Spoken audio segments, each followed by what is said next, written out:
Hello, today I'm in Opel Astra. In this video I'll show you how to enter and manage navigation.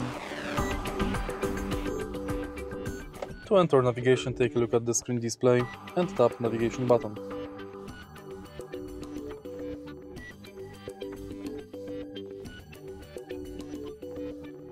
Now press knob to enter menu. Here you can set destination entry, heading indicator, map mode, map settings, traffic. You can show POIs, nearby POIs, current position info. Let's go back. Once we are in navigation, we can manually direct it by pressing arrows on the knob in the center of the car. You can also zoom navigation in and out. And that's basically it. If you find this video helpful, please leave like, comment and subscribe.